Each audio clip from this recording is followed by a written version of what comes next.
عام طور پر سنا گیا کہ حضرت بلال کے جو تلفظ نہ ادا صحیح کرنے پہ اذان کے مسئلے پہ تنازع بنا، تو انہوں نے کہا کہ ٹھیک ہے صبح آپ لوگ اذان، آپ میں سے کوئی شخص اذان دے. کہاں تنازع بنا؟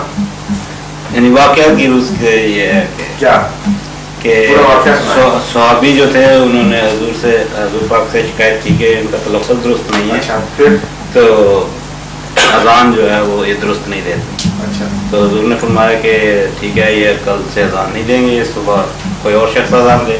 تو کہتے ہیں اذان نہ دی گئی تو وہ سورج ہی طلوع نہیں ہوا. یہ بات کہاں تک درست ہے؟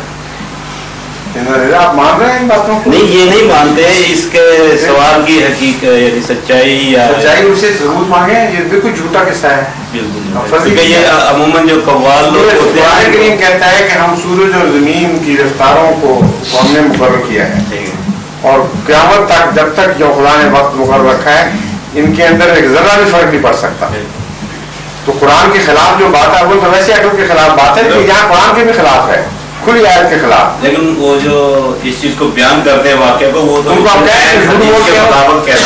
سے کہیں قرآن کے خلاف بات ہے، جو لازمن تم جھوٹ بول رہے ہو. کوئی رسول اللہ کی طرف کیوں منسوخ کرتے ہو ایسی لغو بات؟ یہ ہو ہی نہیں سکتا کہ ہاں حضور صلی اللہ علیہ وسلم قرآن شریف کے خلاف کی بات کریں. اس لیے تم جھوٹے ہو، رسول اللہ صلی اللہ علیہ وسلم کو